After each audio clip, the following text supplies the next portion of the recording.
एक बाप ने अपनी बेटी को 5 मीटर स्क्वायर फीट जैसे कमरे में 8 साल से बैंड करके रखा था। खाने पीने के लिए उसको काफी मुश्किल का सामना करना पड़ता था। उसे बात करने का एक ही तरीका था, छोटी सी खिड़की स्टिम्ब्रोम सिमरोन से परेशान। बेटी भी बाहर गंदे हवा में नहीं जाना चाहती थी। वो बस एयर प्यूरिफायर वाले से हवा से सांस लेती थी। बचपन से उसके बाप ने उसको इस गैजेट से बाहर नहीं निकालने दिया था।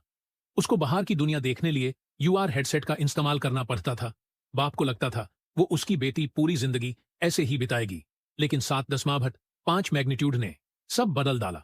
बेटी को एयर प्यूरिफायर में कुछ अजीब लगा। उसने कंच से देखा कि सड़क पर चलने वाले लोग एक अजीब से धुएं से ढके हुए हैं और जमीन फटकर पीला धुआं निकल रहा था। जिसने भी उस धुएं को सूंघा वो वही गिर जाता था। ये खौफनाक मंजार देखकर बाप ने अपनी बीवी को खिड़की से हटाया और उसकी जान बचाए। कुछ सेकंड में ही धुआं खिड़की से अंदर आने लगा। बाप ने बेटी को हालत बताए और बीवी को लेकर ऊपर चला गया और मेडिकल पोर्ट में रखा, जहां वो सेफ थी। उस वक्त बेटी की जान को कोई खतरा नहीं था। जैसी बीवी ने नीचे देखा, पिला धुआं 12 मंजिल तक पहुंच गया था। दोनों ऊपर वाली मंजिल पर भागे और पड़ोसी का दरवाजा खटखटाया।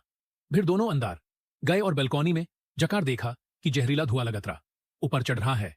उसे समझ आ गया कि यह रुकना ठीक नहीं। तभी उसके फोन पर बेटी का कॉल आता है और बेटी ने बोला, मेडिकल पोर्ट में बैकअप बैटरी में 4 पावर बची हुई है, तो मैं रात तक जिंदा नहीं रह पाऊंगी। दोनों ने गलत की गंभीरता को समझा कि लेकिन उसकी बेटी 2 मंजिल पे है, मतलब 8 मंजिल नीचे जाना पड़ेगा और वापस आना होगा।